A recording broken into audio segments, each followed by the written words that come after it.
made you. I made you. Twisted your arm and made you. I literally told you I didn't care what you did.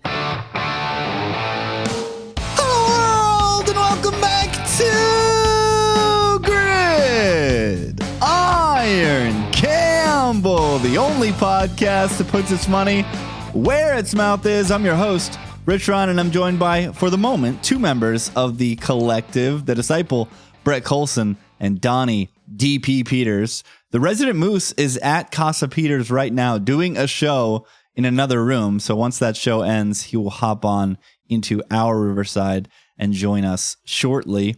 If you are watching this on YouTube, first of all, apologies for last week. I got absolutely slammed with stuff. So sorry, no video, but there will be one here for week 15. Please, please, please like the video and subscribe to the channel. Listeners, rate and review on your podcatcher of choice.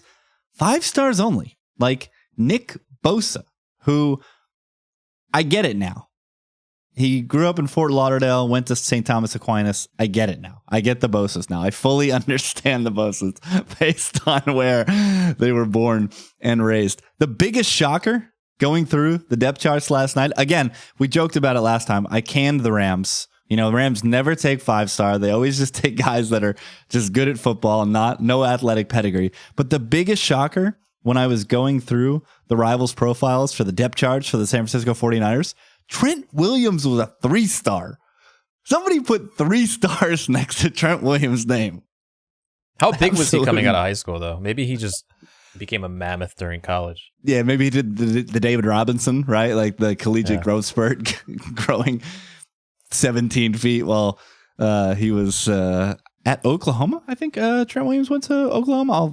I'll double check on that. Again, also, once Mo gets on here, literally as soon as he pops up in the Riverside, I'm going to press him because we went 2-3 in the contest last week, and that wouldn't make sense to a lot of people that listened to the episode because they would say, wait, you guys had 3 winners. And no, after we posted, Mo came storming into the group chat, beaking about how bad the Niners pick was. So I just flipped to the Bears, and Niners for the right side by several country miles. So we can save that for when Mo's shining face pops into the Riverside.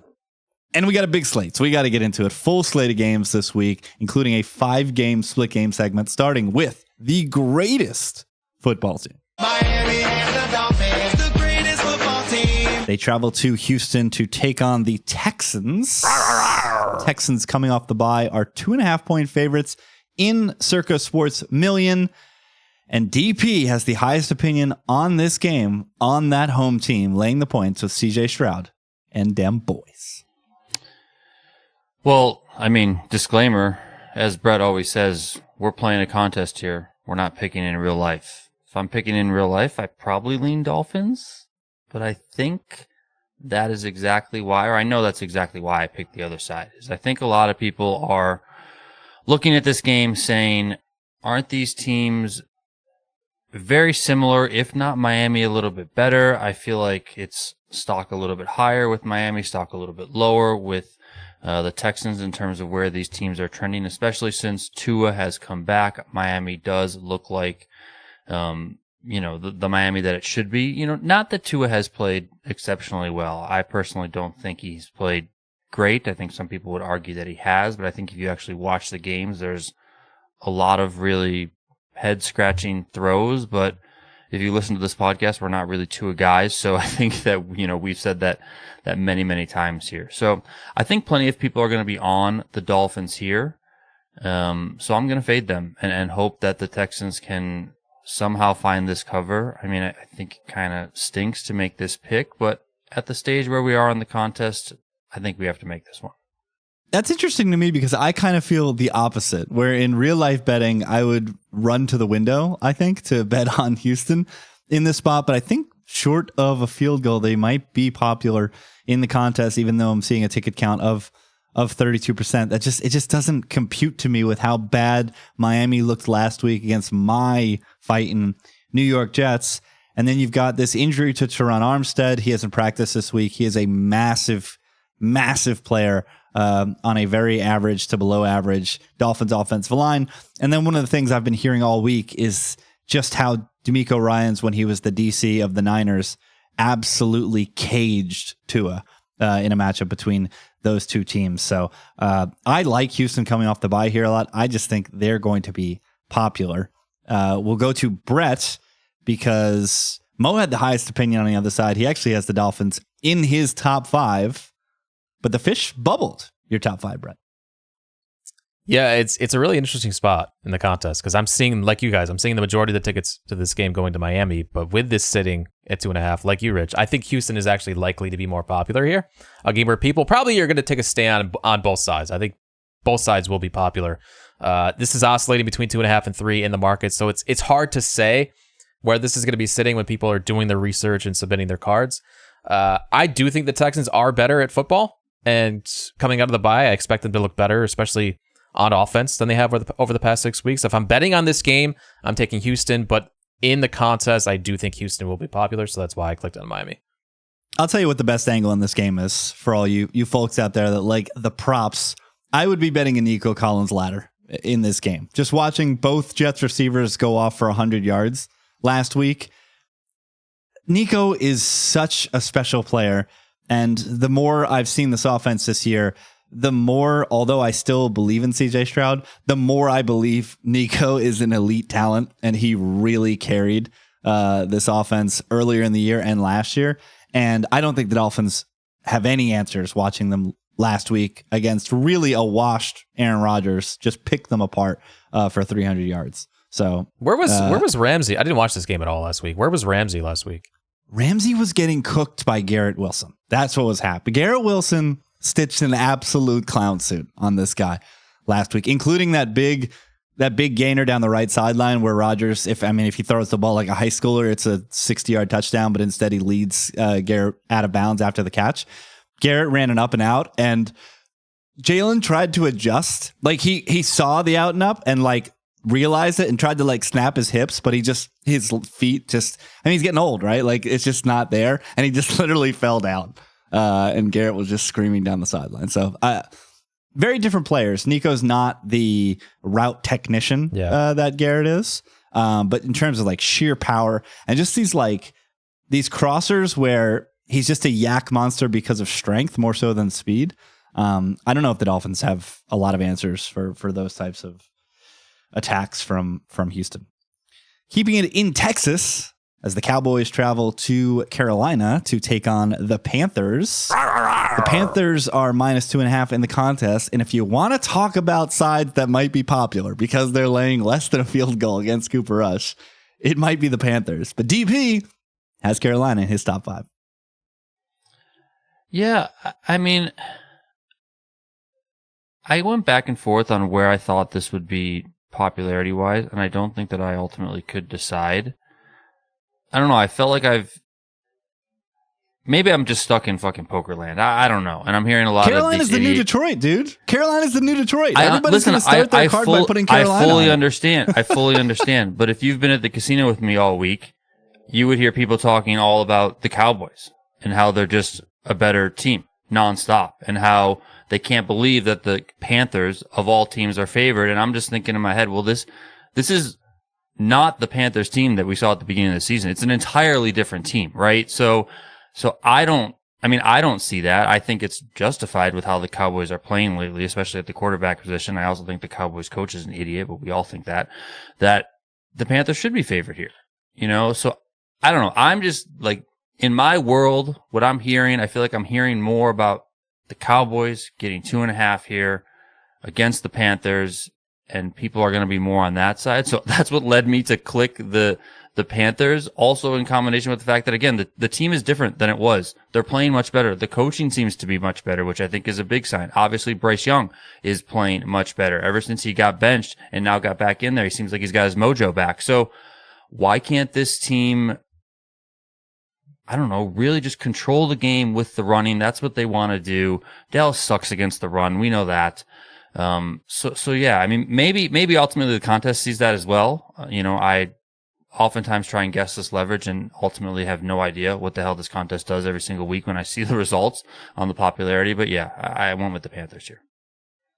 Yeah. Again, I feel like I'm on the stat padding side because I have Carolina, but I have them as my very last selection because at this point of the season, and it's funny you bring up Carolina being favored because on the preseason look ahead, this was Dallas minus 6.5. So just the old 9-point correction 15 weeks later. Carolina stinks. Like, they do stink, that's but crazy. so do the Cowboys. So do the Cowboys. I know. And is this better coach, better quarterback? I know you think it's better quarterback, Brett, in your Bryce Young love. And the kid has just looked fantastic. I mean, that Xavier Legette throw cannot get any better last week to potentially beat the Philadelphia Eagles. Legette too focused on perhaps the raccoon dinner that he ate for Thanksgiving the week prior to haul that one in. I don't know. I just think that maybe you're right. Maybe the fact that there's a minus in front of Carolina, DP, that there's going to be people that don't see this as a team that is just trending in the right direction. And they're the type of bad team that, like, the season isn't a disappointment to them, right? Because they were a bad team coming into this and had very low expectations. And at this point of the season, they're one of the few teams that is building towards next year, right? You see a lot of these teams where they had expectations and they're just bad. And they're just praying to get to the end of week 18 so they can 1-2-3 Cancun and be done with this shit, right? Where I think the Panthers are the exact opposite, where Canales is starting to build something right now. They just signed Chuba Hubbard. And this is the type of game where they can puff their chest out and go out and beat a Cowboys team that is trying to get they're trying to get to the offseason as fast as possible. Brett, the Cowboys bubbled. Your top 5. Well, they might land in my top 5 depending on some injury reports that we see on Friday. But this one's very simple to me. I agree with you guys. Carolina should be favored here. 2.5, I think, is right. Maybe even 3. But it really just comes down to, like, A, don't lay points with bad teams. This is one of our rules. Plus, this is now sitting at 3 in several places, so people just may take that free line value to the key number. And yeah, I'll just hop on the leverage spot against a bad football team and hope that Dallas puts up some kind of effort. I agree with you. Like, there's like the overshown injury last year. That team last week, that team just might be deflated. I don't know that they're even going to show up this week. But contest wise, I think you just have to click the far less popular side here. And CD and Diggs have a couple of LPs, which we're not necessarily worried about, but it means they're dinged up. And like, if you're CD Lamb and like something feels weird during the game, like, what is the point in playing? Like, unless you have incentives, you know? Yeah, I don't know. I think incentives want that first catch he had last week. He went down hard on that shoulder. I was like, oh god, like he's just gonna call it. But he got up and he toughed it out. I think he will tough it out through the rest of the season. I hope he does for my own greedy reasons. But you just don't know what to expect down the stretch here with this Dallas team. It's easier to tough it out when you have Jamar Chase on the other sideline, alpha v alpha. You want to show him up, you know. That's fair. It's a little bit less when you're going against the Carolina Panthers in Carolina. That's a good take. It's also nice when you're at home, right? Game's over, you get to go home. You know, being on the road might be a different scenario. All right, I wish Mo was here because I thought I was going to be on an island with these two games. I love a lot of favorites this week. I went through, put my X's on, and I was like, I'm laying a lot of points. But Mo is with me on these next two, and I'm very happy to see it. We start with the Washington Commanders, who traveled down to the Bayou to take on the Saints. And the Commies are 7.5-point favorites in the contest in Jaden Daniels' homecoming down in Louisiana. And I think this is an absolute smash spot for Washington coming off the bye against a New Orleans Saints team that is likely to not have Derek Carr with Jake Haener at quarterback. They don't have the safety valve that we said last week in Taysom, which there were a lot of spots last week where the Saints were driving and they really could have used somebody named Taysom Hill. Thankfully for us, they didn't because we had the Giants plus points at home and got the cover there. And now you've got Alvin Kamara with Mudbutt. This is a Saints team. They might not have had huge expectations, but this is just a very bleh season. And I feel like they've squeezed every single ounce out of this Rizzy thing. Like, we are fading Rizzy. What is Rizzy now? 2-1? 3-1 as the head coach of the New Orleans Saints. And now we have a Commanders team that is looking towards the playoffs, that has a rookie quarterback that continues to build. going into this game. And the last time we saw the Commanders, what did they do? They squished a bad team like a bug, 42-21. The Saints are a bad team. They have a bad quarterback who's hurt, who's going to be replaced by a guy that does not meet the threshold to play quarterback in this league. Jaden Daniels indoors. I just think that this is going to be a roll show for the Commies. You two had it low, but Brett, you had the Saints the highest. So you have to pick up the shield and defend New Orleans. Well, yeah, I mean, this is just my Commanders bias shining through again. I don't think this team is very good. But man, this Saints team is gross right now. What is this offense going to look like if Kamara doesn't play? We finally saw Kendre Miller last week, and he looks fine. He looks fine, but that's the problem in this matchup too, is that the Commanders are such a pass funnel, right? That's why they went out and traded for old boy whose name escapes me, finally healthy, going to play this week.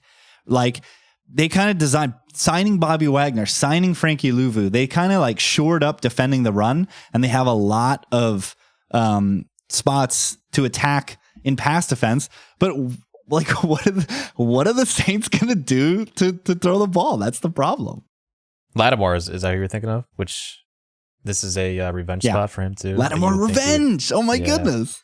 No, I hate this spot for the Saints, but this is just like probably a leverage spot with a backup quarterback. Clicks a couple boxes. I did not like this pick at all, though. This next one, again, laying the points, this time with a home team, as the Minnesota Vikings are 7-point favorites against the Chicago Bears, fading the clown quarterback. It's unfortunate because the Bears are probably the team that looked the worst last week, as my dog is barking for the dogs. But again, this is a Vikings team that has absolutely squished bad teams this year. And now you have Caleb Williams against a Brian Flores exotic defense in the Dome. Vikings with everything to play for. Even the division is still somewhat of a sweat. And I just don't see scenarios in which the Bears are competitive in this game. So if you are clicking Chicago, all you are begging to do is somehow sneak through the back door. Biggest injury in this game is Stephon Gilmore in their one practice, because this is Monday Night Football. He was a DNP on Thursday with a hamstring injury. So that's one to monitor. But I'm just completely KOC. Brett is Shanahan pilled. He put a Niners Super Bowl bet last night. I'm KOC pilled. I'm completely KOC pilled. We talked about it in the preseason. The Vikings can win this division. They've done nothing but impress this season. So yeah, I think Vikings -7. Again, the contest tends to not like laying big points. That's why I really like the Commanders. That's why I really like the Vikings in these two spots. This time it's DP with the highest opinion on the opposing side with the Bears. Pick up the shield, DP. I mean, I don't have much of a shield to pick up. I mean, this is probably simply you mentioned it, worst team last week. The Bears looked freaking dreadful. I can't imagine anyone in this contest is picking them. I mean, I know it's 7 points, so like it's not like the greatest thing in the world to lay, but like, who the hell is going to lay 7 or grab the Bears here? I mean, honestly. So that was my pick. Now, after what happened last week, I can't be really confident in it. I mean, even though I want to go leverage season, I mean, it's just, they look absolutely ridiculous. This team is atrocious. So yeah, to me, it's Bears or nothing if we're playing a contest. If we were in real life, I mean, you could obviously talk me into the Vikings. You could talk me into putting the Vikings in a tease, all that sort of stuff. So, that's where I would go there if I was actually betting, real dollars. But again, trying to win a contest here, I guess. Trying to cash, trying to do anything to get a 500 record. I don't know. Come on. What's interesting with the Bears is I feel like they've had more weeks than any team this year where they looked like the worst team, but none of those came against division rivals. Because they are the worst team. But I'm saying, none of those came against division rivals, though. They have actually showed up against the Vikings in the past. They showed up against the Lions, the Packers. These were all like 3-point games. So maybe they get up for this one. Who knows? But I agree. This is a tough one. I didn't click this one because it was on a key number. So I'm just trying to do away with all those in the contest. But it's really hard to click on Chicago right now. I mean, what I said last week about being worried about Chicago there is something that I remain concerned about, and that's Thomas Brown going from the guy who was, guys, 5 weeks ago, this guy was just an assistant, okay? Then he ascended to the OC, which I think is an okay climb, right? From scheming to actually calling the plays, right? It's a pretty big leap, right? And he did okay at that. And then he ascended to head coach, where he has to oversee the entire operation. Where in reality, I feel like every single time this happens, every single time a head coach is canned, just make the tight ends coach or the special teams coach the head coach, because then you don't disrupt everything else that's going on. I can speak to this as a Jets fan.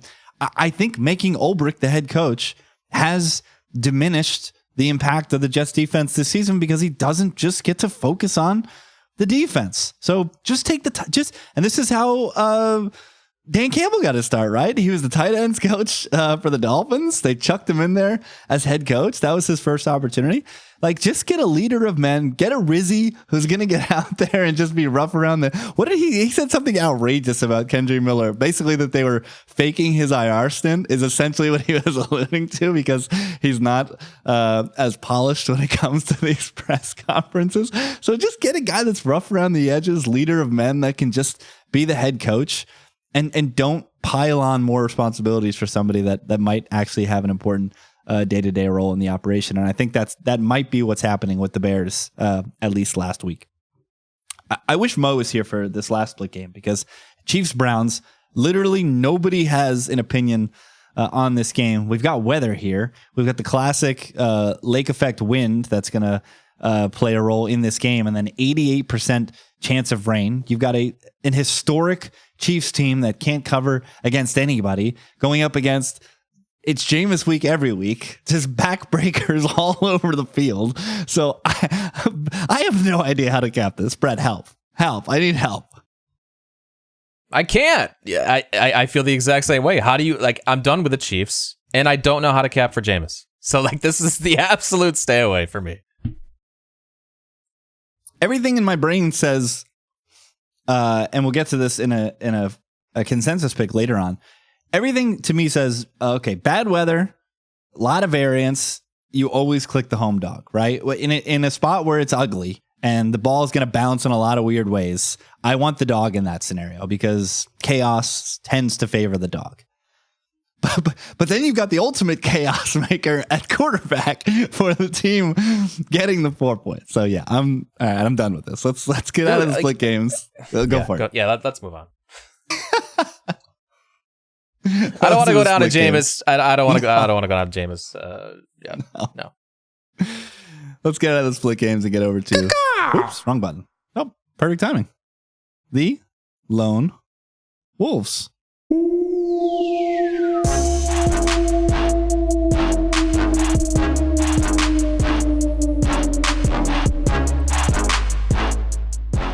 Perfect timing for Mo to join us, because he has 4 lone wolves. I'm very happy to see Mo's shining face. 2 reasons. 1, rule of getting a haircut before playing major poker tournaments. My guy looks fresh. He's ready for the winner's photo. This is one of DP's rules. DP and Mo's rules, that you gotta look fresh for when you're holding the trophy. Mo, you're shaking your head over there, but the prime was just literally that. It was a primer for the free roll that you were about to blast today.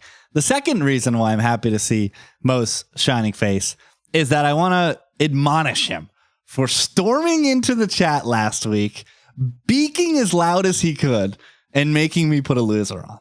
Thanks, Mo. I made you. Twisted your arm and made you. I literally told you I didn't care what you did, as long as you did it with some conviction and not just because you were trying to read people's minds. Quit trying to read people's minds. What if I'm the mentalist, the guy who's going to all these hard knocks and guessing cards? No, I gave good reasons. I was in a bad mood. You came in, you stormed in, just beaking into the chat. And I was just over it. I left the chat. You're a tilt box. That's what you are. You're a tilt box. I did. I tilted my face off. I also love that Mo is just sitting in Donnie's kitchen. Well, I don't know where Donnie is in his house, but Mo's just chilling in the kitchen. I'm in the office, like kind of around the corner. Oh, incredible stuff. But like I said, Mo has 4 lone wolves. None of them in his top 5, however. 3 of them are in his bottom 5. So it'll be more of a launching off point for everybody else to talk about those games. But we start with bubbling his top 5 as the Atlanta Falcons travel to Las Vegas, y'all's backyard, to take on the Raiders. The Raiders are home dogs +4 in this spot. And it doesn't matter how bad Kirk Cousins plays. Mo just can't quit him. I can quit Kirk Cousins. But this is the Raiders, man. First of all, I just want to say, like I said, all my picks should be half-weighted this week because it's not even like I've been unplugged. I think my brain's just fried because I'm actually like super plugged in every day. These long drives from Donnie's house to the street. I've listened to more NFL content this week than any other week the entire year, probably. So I'm actually like all the way dialed in that sense, but then my brain's fried from just work, poker every day for 14 hours a day. So, yeah, I don't know, but this is what you guys just believe in Desmond Ridder or what's going on here? How are the Raiders going to get a stop? They got wrecked by Tampa Bay last week, and Baker Mayfield didn't even have a good game. I mean, he sucked in that game, and they still couldn't get stops. And I don't know. I just think this is the get right spot for the Falcons offense, man. I mean, I know that the Falcons are not near as good as any of us, well, the market expected, and we all were low on the Falcons, but I think this is when they get right against a terrible Raiders defense in a dome, man. I mean, this is what the Falcons were built for. Brett, you've got the Raiders in your top 5. Yeah, well, what Mo just said, everybody's saying the same thing. This should be a get-right spot for Atlanta, especially on the offensive side of the ball. And that's the thing. Yeah, Cousins still looks terrible throwing the football, though. And if Max Crosby plays, he was out Thursday, I think we have reason to believe that the Raiders can get some pressure on Cousins. I think you just have to click Raiders in that spot because nobody is going to be on them this week. Nobody. Like we always worry about this Atlanta defense. They are probably going to see Ridder, which is a +4 for the Falcons in this game. And I think, again, people aren't going to want to click Cousins on the card. So really, this is just a leverage play for me. This might fall outside of my my top 5 if Crosby is ruled out. If Crosby plays, this is for sure in my top 5, and it's just leverage, and I don't trust Cousins on the road. Well, 44.5 seems low. I know it's Ridder, but can either of these teams get stops? Like, all I'm seeing in any defensive category is blood red in my sheet right now. So, I mean, I know Ridder's awful, but can he throw some seamers to Bowers? Like, complete some forward passes? I don't know. Honestly, I don't know. Ridder was so bad last year. I don't know what he is. I never thought he would start a pro football game again. And here we are. We tumble down Mo's card, and once again, I feel like he's placating his buddy ODB because he is laying 4 points in a double horse game with the Denver Broncos as they play host to Anthony Richardson and the Indianapolis Colts. Isn't this more easy mode football for Bo Nix? I don't know. The Colts don't have a particularly good pass rush. They never blitz. So when you just don't put any pressure on Bo Nix, he plays decent. And when you do, he stinks. So isn't this more easy mode football for Bo Nix? And you have Anthony Richardson that, he's going to be under pressure from a good Denver team on that side of the ball. I leaned Denver. I think this line's pretty fair, though. I mean, I guess, why do you guys think the Broncos the Colts can get stops here, I guess? Like, Bo Nix looks fairly good when he's kept clean. And this O-line is elite, man. Every time I watch them, they're wrecking everything in front of them. Well, from the folks watching on YouTube, you could tell by the faces Brett was making. Once again, he's got the opposing side in his top 5. Well, yeah, because we talk about AR and his range of outcomes every week, right? And that's why, as a favorite, never interested in this guy. But as a road dog, especially getting north of 3, I'm going to dig in and see. And yeah, with the Broncos as popular as they are in this contest every single week, This is a smash spot for Indy for me. And like it comes down to like Nix is a floor quarterback. You know what you're going to get from him every week. With Richardson, I have to take the ceiling on this guy. Like, how are they going to move the football? Well, he can do it in multiple ways. He's gonna. I mean, a lot of it's just going to come down to like positive variance. Is he going to get lucky and hit some deep balls? He can also make plays with his legs. I think that's what you're hoping for if you're taking Indy here. You have to take the money line if you really bet the Colts. Yeah. I just don't think you take these points. I don't believe in it because, yeah, I'm with you. And you have a CB2 out for Denver when you have a Colts receiving core that does win deep sometimes and is more wide than they are deep or what, however they have multiple targets. It's not going to be a team where it's force fed into one or two guys. You have Alec Pierce, you have Josh Downs. These guys can win down the field. So I think that if you do bet the Colts, you just have to take the money line because I just don't like taking the points here. I don't think it's going to help you that much, especially the way Shane Steichen is calling these games, man. We're seeing him go for the win at the end of these games. Like, I feel like Colts covering usually is going to be Colts winning here. And for the first time all season, none of these players have an injury designation. I do see an LP on Wednesday for Josh Downs, but they literally didn't even list an injury. So it could simply be maintenance coming off the bye. Downs, Pittman, Pierce, Taylor, 0 injuries for these attacking players. And like Mo said, Riley Moss has not practiced this week, trending towards being out for the Broncos. Even further, we saw what the Browns did to those backup DBs. I was going to say this cap, to me, this cap is like, is Marvin Mims going to have a 90-yard touchdown? If he is, then yeah, you can comfortably lay the wood with the Broncos. If not, like, I'm just still not a believer in Bo Nix as a favorite. And I'm still super salty about Jameis throwing that pick six. My God, it's just so. Can we be salty about that guy getting up too? Yeah, just lay there and win the game, man. Come on. All right. Battle of Pennsylvania as the Pittsburgh Steelers travel to Philadelphia to take on the Eagles. Last week it was Mo is the only person fading the Eagles. This week it's Mo is the only person fading the Eagles, this time getting 5 points with Mike Tomlin and Dem Boys. How'd that work out for you guys?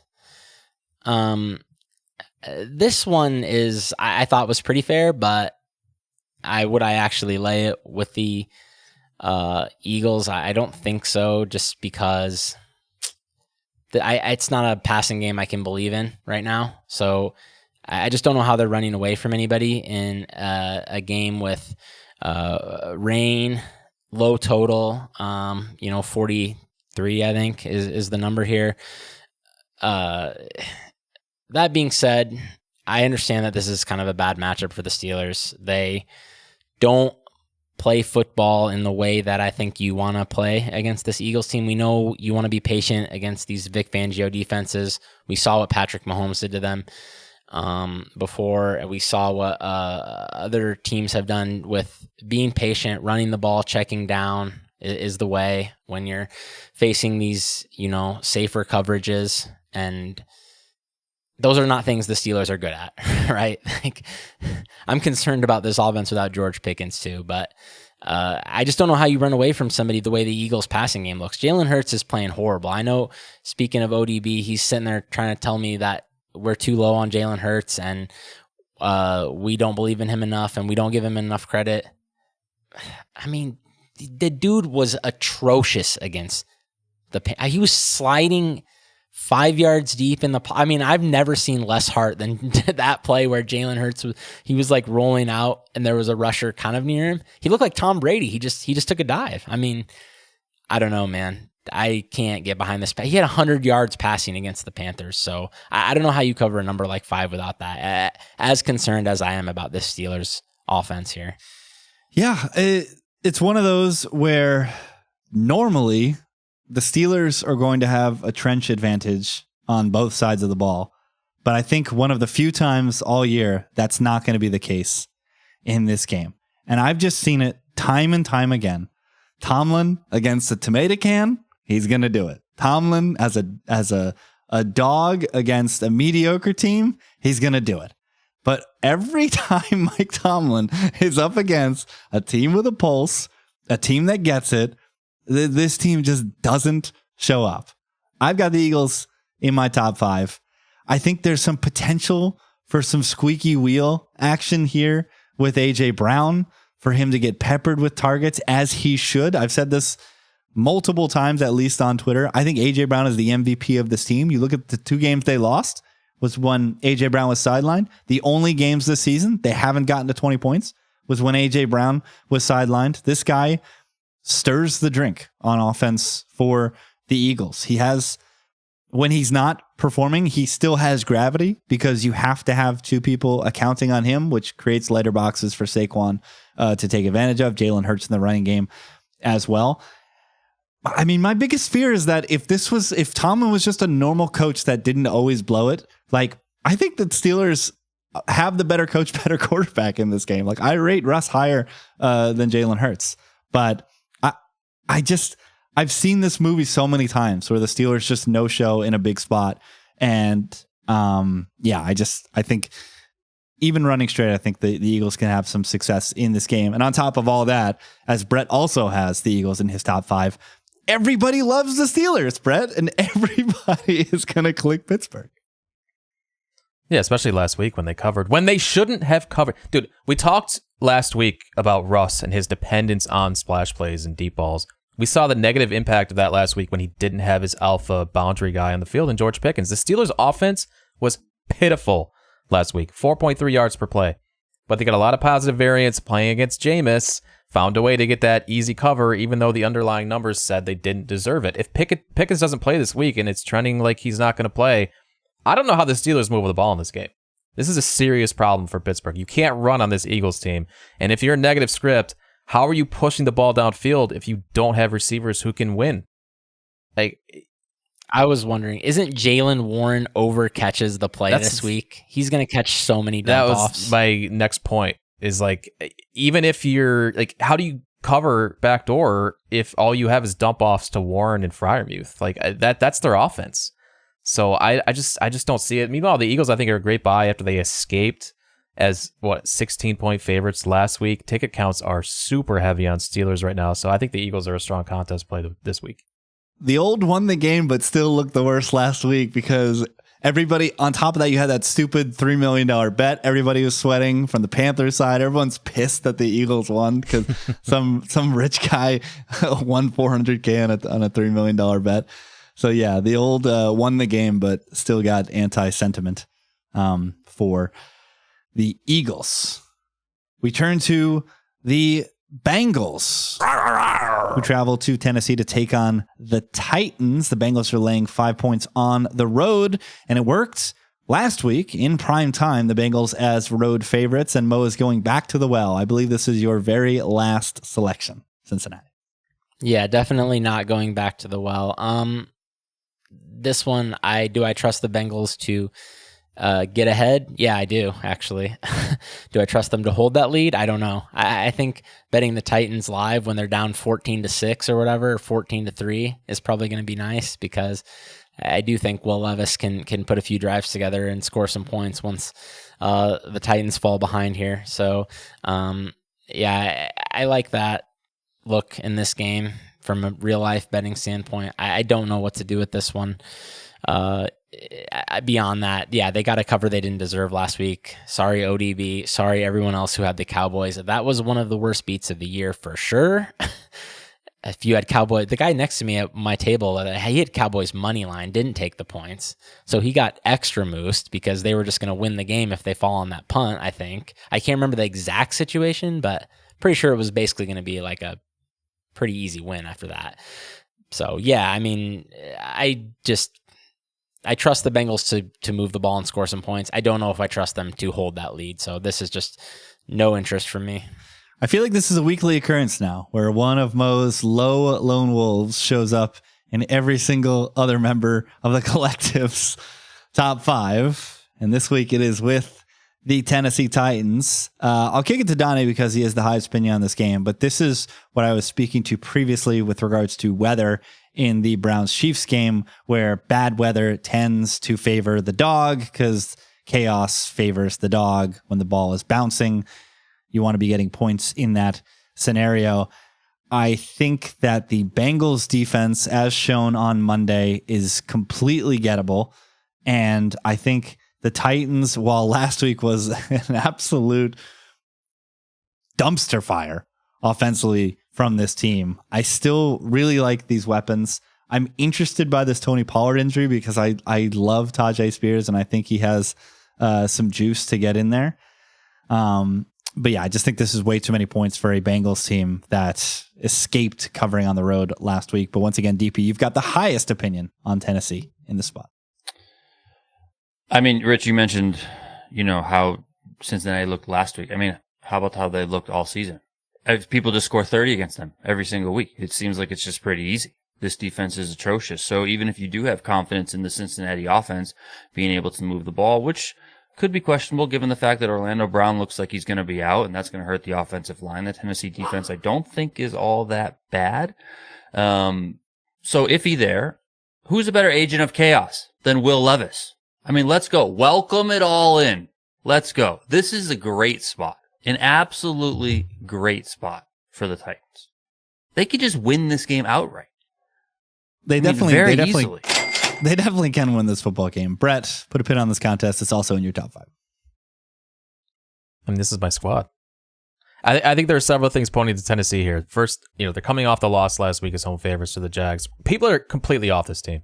We're seeing 70% of the tickets on Cincinnati right now. I think we're going to see the same in the contest. So this is a clear leverage spot. And yeah, I agree with Donnie. Like Levis, I think Levis could have some success against this defense because literally everybody has had success against this defense. So Tennessee could win. They could also find a way in the back door. So yeah, I like this spot a lot. We'll keep it with Donnie. We'll keep it in the AFC South because he is taking the Jags +3 at home against my fighting. Yeah, I mean, this is leverage to me. I mean, who the hell's going to click the damn Jaguars? I mean, seriously. Brett's making a face, but Mr. Leverage over there didn't click the Jaguars, obviously. So if you're not clicking the Jaguars, who the hell is clicking the Jaguars? I mean, I don't know who's clicking either side in this game, though. I'm with Donnie. I think people might click the Jets. I mean, they actually the played narrative from the week. Jets is right now is that they dominated the Dolphins last week and blew it at the end of the game. That's the narrative. And the Jaguars look atrocious. Every single week they go out there, they look like a damn high school football team. They look so bad. Okay. They won a football game last week. They look awful. Did they deserve it? Neither team deserved it, but they still got a dub. Mac Jones getting dubbed as a starter in 2024. Mo, you have the highest opinion on Gangrene in this spot. Yeah, this is more of a thing I think you can take in a spot like this where you want a point in the contest. Would I actually bet on the Jets? I don't think so. They're playing a bad team on the road and their season is over. This is as sleepy of a no-show spot as it gets. But on paper, the Jets just have so many Jimmies and Joes that are better than what the Jaguars have that like they should be more than 3-point favorites, I think.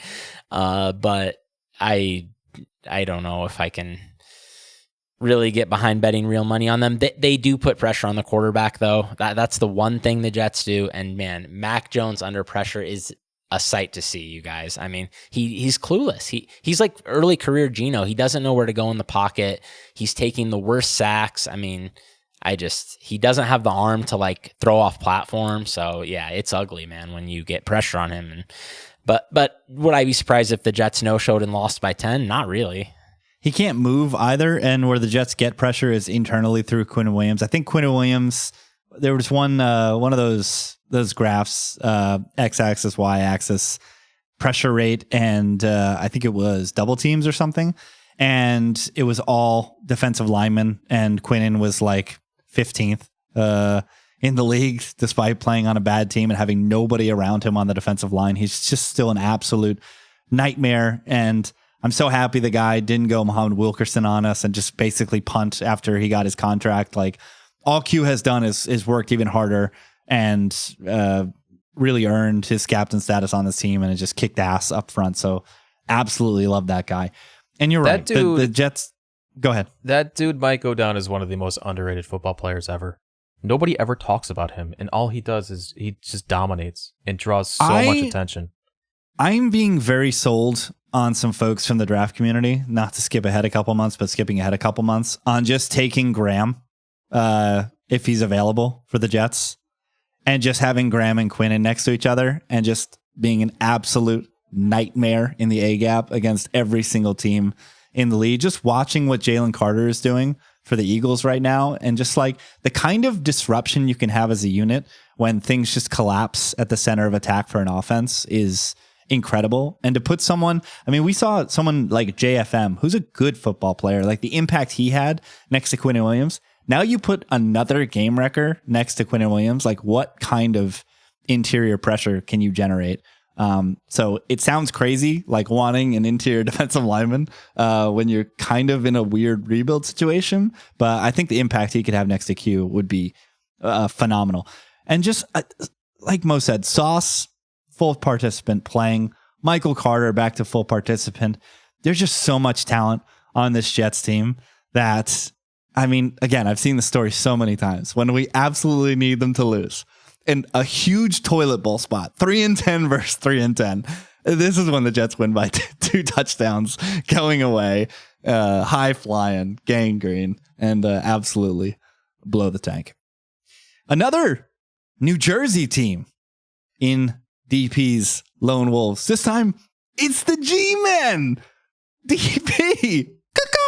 DP could not lay 16.5 with a professional football team.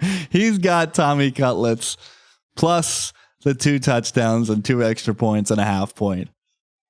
Albeit it's my second to last pick, man. Come on. Yeah. Come on. You're making it sound something that's not. Okay. I don't know what to do here, so I just took the 16. I mean, the Ravens should win by 85 points. I mean, why wouldn't they? But then again, we've seen the Ravens look like complete idiots against really bad teams all the time. So who knows? They might just eke this one out by like 6. Ravens off the bye. The ultimate Lamar MVP spot, right? This is where Lamar throws for 350, 5 tutties, 1 on the ground. He has his Josh Allen performance from last week. It should not matter, though. When you don't play a professional football team, you shouldn't get graded the same as what Josh Allen did last week against the Rams, coming back from being down by so much. I don't care if Lamar scores 12 touchdowns on Sunday. It doesn't matter. He's playing the Giants. Brett, you've got the highest opinion on the Ravens. 63% of the tickets, people lining up to take Tommy Cutlets. Yeah, that's interesting. I honestly, I don't know what to do with this game. It's such a big number on the road for a team that, could win by 40, or like Donnie said, like they just don't show up for these games sometimes too. So this is a tough one, but end of the day, the Giants are just so cooked, man. There's nothing left on this team. Like, is Neighbors? Does he care anymore? He's the only bright spot on this team anymore, and he's just like he just seems so disinterested in what's going on.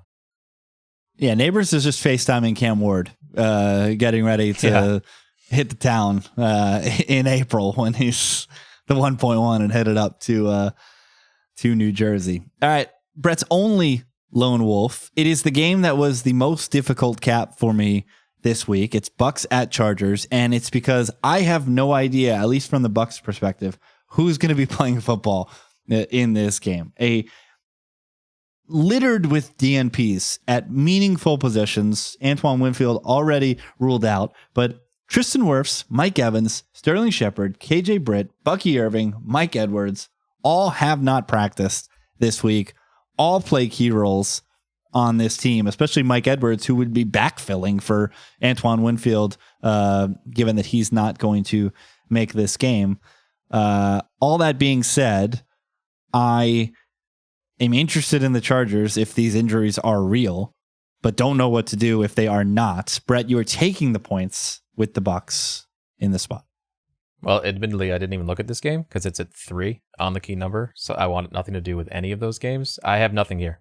I didn't even realize that the BUCS had that. I knew Irving was hurt. I didn't even know that Winfield was questionable too. That's not good for the BUCS.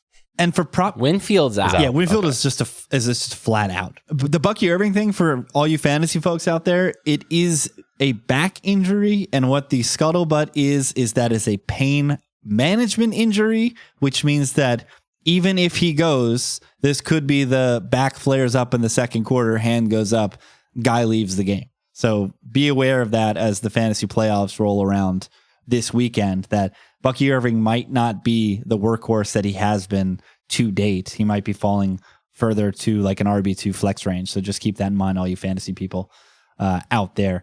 A DP of the highest opinion on this game with the Bolts bubbling your top 5. Yeah, I mean, well, the injuries, one. Two, I feel like the people are off the Chargers. Again, I'm kind of trying to approach this weekend, obviously every week going forward, with a little bit more of a leverage lean than we have in the past. So I don't know. I feel like people aren't really enthused by the Chargers. You know, they don't really win games by margin. You know, they just kind of don't ultimately perform where they should at the end of the day, even though Herbert looks great. I think in most spots, I think people are pretty enamored with the BUCS overall, I think, as on the whole of the season. So I personally just view this one as people expecting the Chargers to lay a full field goal is not something they're going to want to take. So not too high, middle of my card, but yeah, that's where I'm at. Brett's got the Bucks. Donnie has the Jags and Giants. And Mo has the Bengals, Steelers, Broncos, and Falcons. Those are the lone wolves. Time to strap in. It's time for the Week 15 card. 10, 9, 8, 7, 6, 5, 4, 3, 2, 1, fire. With a 3-2 record last week, Mo and Brett were both 3-2, but Mo has a better season record. Mo has the very first selection, and he's putting on a game we just discussed. Well, apparently I'm putting the Jets on, but I have to admit something to Brett that I forgot about his half-point rule.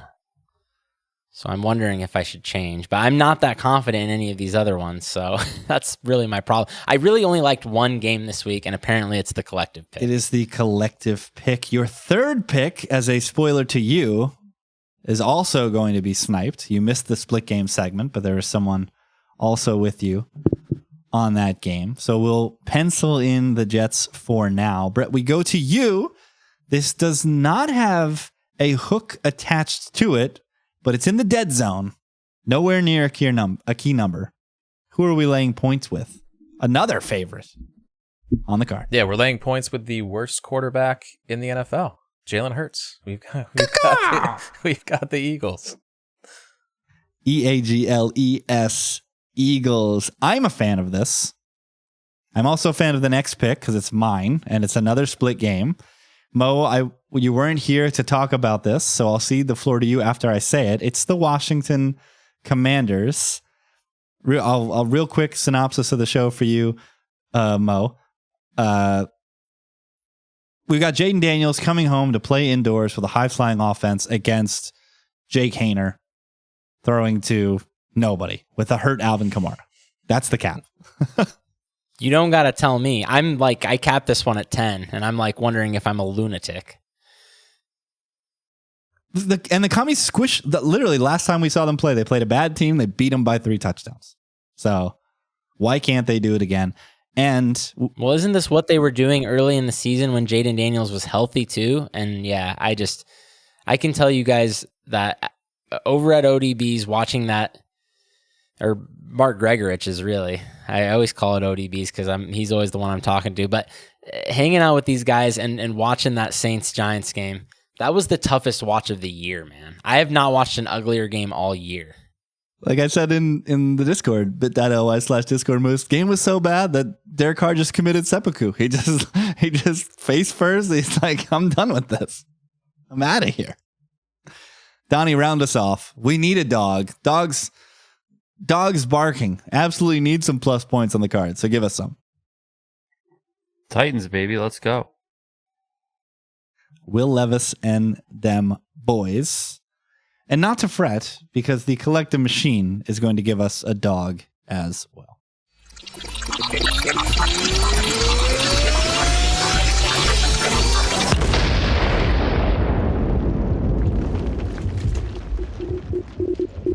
The collective chooses The New England Patriots, +6, as they travel to Arizona to take on the Cardinals.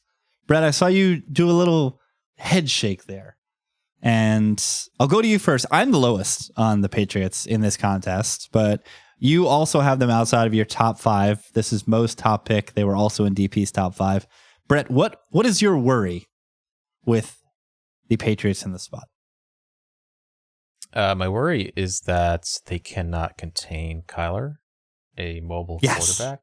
We can just put 30 on the board right now for Arizona. Okay? The game is starting. Arizona has 30 points. Every time the Patriots play a team that can move the ball, there's 30 points. So we got to get to 24, guys. We got to find a way to get to 24 points. Which is possible. Like, I truly believe, like, I trust in Drake May to do that.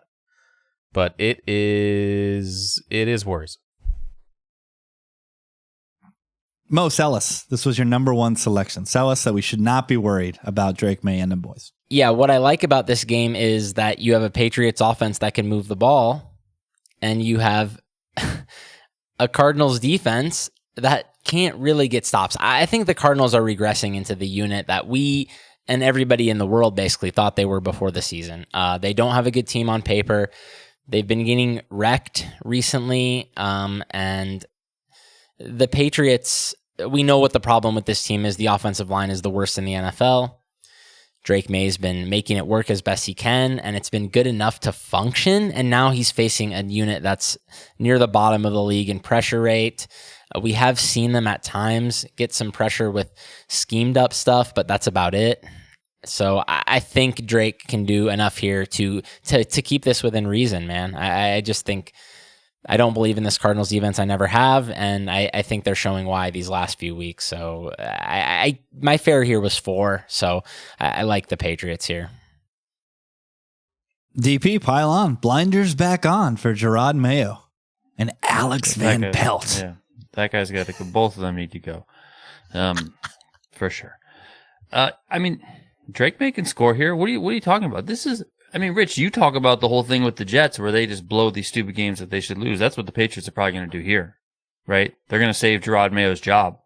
That's what they're going to do, which is ridiculous. But Drake May and this offense can move the ball, especially against this Arizona defense. I mean, I know the Kyler stuff is obviously the big worry on the other side of the ball. Yes, when they play a mobile quarterback, New England tends to stink it up. But I mean, I don't know. Outside of like Kyler running around, I'm not overly worried about the Cardinals offense. I mean, yeah, he can run and he can do his thing and he's great at it, of course. I mean, you guys say 30. I think it's more like they're going to put up 24, and that's certainly within the realm of New England getting to the 20s and keeping this one close. Obviously, backdoor open. I think the Patriots could, win this game outright. That said, let me say that I am slightly concerned, small c concerned, that people will be on the Patriots here. Yeah, I mean, why would people line up to take the Cardinals -6 when all they've done is blow it the last couple of weeks? They did cover against Minnesota, but from a winning football game perspective, they've certainly been Debbie Downers as of late. There are 2 consensus picks that did not make the card. We start with one where everything is just neon signs saying, how could the Seahawks be +2.5 at home in this spot against the Packers? But all of us collectively showed some restraint in this game. Nobody put it in their top 5. Nobody even directly bubbled their top 5. And I'll tell you why I couldn't get this further up my card. And it's because while we've been pounding the drum for the Seahawks defense post-bye, number 1 in EPA per play, the offense has taken a similar drop in the wrong direction as the defense has been elevated. The Seahawks have been an average offense since coming off the bye. Mo was surprised to see that in my guy JJ's quarterback rankings this week, Geno wasn't even in the top 25. And yeah, it's just the Seahawks offense has continued to struggle to protect. They're not pushing the ball downfield as much, and maybe that's just a stylistic choice as they've turned into this defense first type unit, but it's not like they're having much success on the ground anyway. And Kenneth Walker is now a double DNP once again, missed last week with the calf injury. Looks like he's trended towards that direction as well. So it probably is the Zach Charbonnet show once again. And meanwhile, this Packers team has been very, very, very, very, very good. The only team they've lost to since the month of September is the Detroit Lions twice. So I think they're very much deserving of this line. I think that the Seahawks up to 8.5 in a game that could be cold might be the way to go. But yeah, none of us could put full throat behind the Seahawks. Brad, I'm interested in you because you've been the Packers guy all season. What ultimately didn't allow you to get the Seahawks up into your top 5?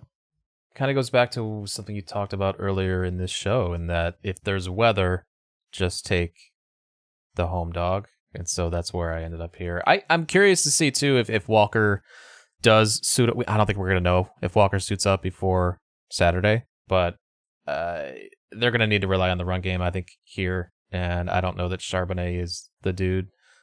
So, yeah, I do love the Packers, but I think if there is weather, you just have to kind of sit back and let variance take over. Yeah, Sunday Night Football. I mean, you're not. I don't even think you get this in like the Adam Schefter midnight tweet dump. I think this is something that comes out Sunday during the 1 o'clock games. So you're definitely going to be waiting.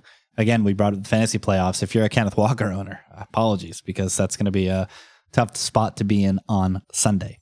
The final consensus game, I think for the first time all season, the collective lining up to take the Detroit Lions in the battle for Canada against Brett's beloved. The Bills make me wanna shout. Just an awful, awful, awful spot for the Bills. After the Rams game, 2 back-to-back roadies, which are super tough spots. They went to the mat against the Rams for 60 minutes, end up losing. Now they have to turn around and play the most physical team in football in the Detroit Lions in a game which matters way more for Detroit when it comes to the division, the 1 seed, where the Bills are kind of just locked into the 2 seed in the AFC. I guess if the Chiefs drop some, them having the tiebreaker over the Chiefs brings the 1 seed into play. But I don't know. The way the Lions approach football too, like they're just every week's 110%. Brett, I just think this is a brutal, brutal spot for your Bills here. Well, first of all, there is no battle for Canada. Canada's ours. Okay. Ooh. People seem to love the Bills this week, man. All the talk about the positive injury news on the offensive side. Kincaid, Keon Coleman are back. Amari Cooper, full practice. Good news, obviously, for the Bills. But offense hasn't been the issue for the Bills of late. Like, 17 has been doing it with whoever lines up next to him. The problem, last week especially, was the defense, specifically the secondary. And looking at this injury report, there are major concerns for the Bills. Douglas, Hamlin, Rapp are all questionable. I'm not sure any of them play. Listed as DNPs on Thursday. The Bills didn't practice on Thursday, so it's hard to say. We'll know more on Friday. But like, who was on the field against this Lions offense in Detroit? Not to mention, I mean, they haven't really prepared at all for this game, and the Lions had extra prep for this game. So I have serious concerns about what Detroit will do against a bunch of backups who have barely gotten any reps together this week. We might see Micah Hyde and Kareem Jackson for what year is this? Like that these guys are getting meaningful reps for the Bills against Detroit this week. That's where my concern is with Buffalo, is that secondary just could get picked apart. This was in everybody's top 5 except for Mo. Mo, you had the Lions low. In fact, you're the only person that didn't have a single confidence point on Detroit. Yeah, I mean, in a high leverage spot, and these teams played in the Super Bowl, I think the Bills are the better team. I mean, dude, I was walking my dog this morning. I was walking my dog this morning, and I was like, if this was Super Bowl, there's no way I wouldn't pick the Bills. But because of this spot, regular season, rest advantage, like, yeah, I'm taking the Lions. But if this is a Super Bowl rematch, and somehow the Bills are getting more than 3 points, which this is saying that they would on a neutral field, like, yeah, I'm just piling the Bills in that spot. No, but the Bills would be, they wouldn't be getting 3 ever. But yeah, I just think it's the spot, like you said. Oh, sorry. It's I'm doing math backwards. Yeah, you're doing it the other way. Yeah, it'd be like 1. Yeah.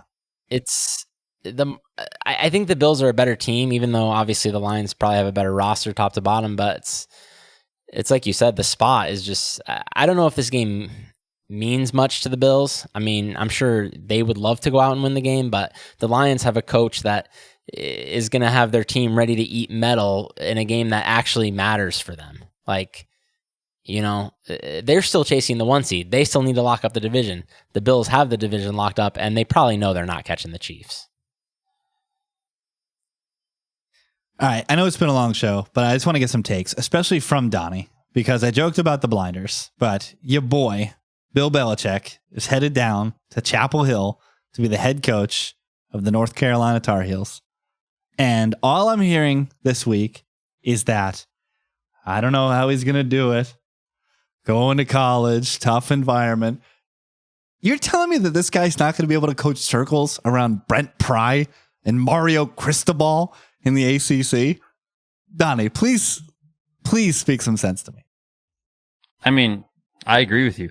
When I first saw the report that came out, like the initial one, it was one of those, you know, he's nearing a contract or something like that, which I thought was Belichick.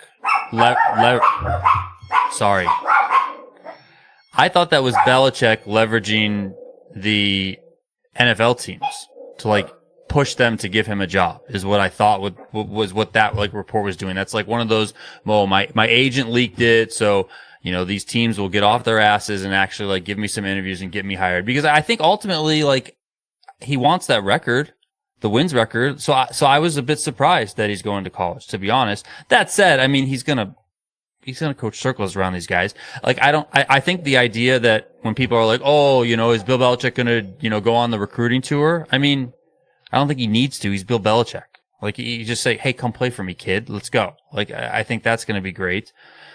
So, yeah, I mean, maybe the most surprising thing is the school, because it's not, you know, in Alabama, in LSU. Like, it's not like a top school, right, that you would think would go out and get him. Like, I think like a USC, for an example, right, where, you know, they're a huge franchise. They obviously have a lot of money behind them, but they haven't really been going the way that they want to be going. So maybe they go out and get a big headlining coach like a Bill Belichick. But, yeah, I mean, it's clear that he still wants to coach. I'm surprised at the end of the day that, you know, someone like the Jaguars didn't go get him.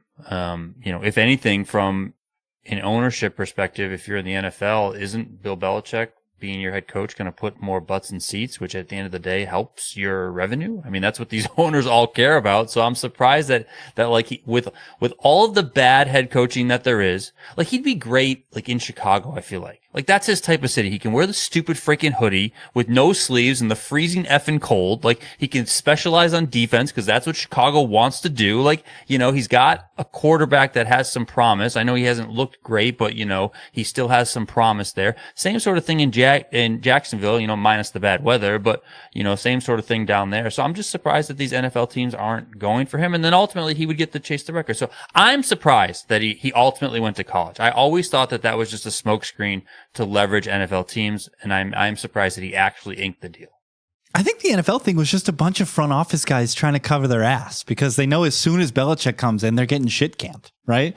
From top bottom, Belichick would have total control. So what you're having, you look at last year with Atlanta, you just had a lot of guys that were in Arthur Blank's ear that were like, no, we don't, we can do without this guy, blah, blah, blah, because they don't want Bill Belichick coming and firing all of them, right? So it's really hard to start from scratch at the professional level unless you're just canning the entire department, where I think college, especially when you go to a school like Carolina, which is 90th in recruiting coming into this year, where they just have like no institutional strength on football. But what's fascinating to me with Carolina is they feel like a sleeping giant because you think about the boosters. I mean, is there a booster better than Michael Jeffrey Jordan, right? Somebody who allegedly has not been involved in the football program at all, who's directed his resources to basketball, obviously, and then to his NASCAR team, right? So if you can get Bill Belichick to activate Jordan, to funnel money into a collective for Carolina, compete right away in the transfer portal, and then get on the ground running with recruiting next year. Like Carolina is kind of a sleeping giant where if Belichick has success and then passes it on to Steve, like in 10 years, we could be talking about Carolina football like we're talking about some of these bigger teams.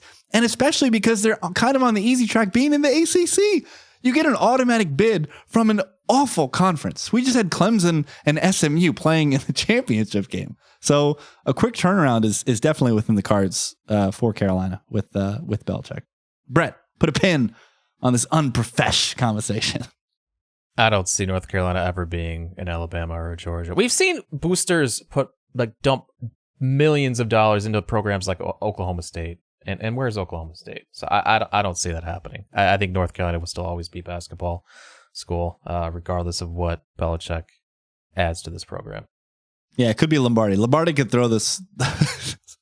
Lombardi GM could just ruin everything because I don't think that guy has had a single good football opinion in my entire adult life. We lost Mo. His computer died, but send him good luck today in the WPT free roll.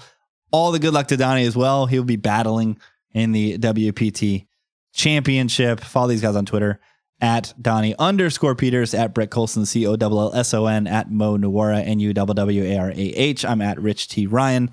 Best of luck in your football betting ventures this weekend. Absolutely need 5-0. Give us a quarter sweat, please. Peace.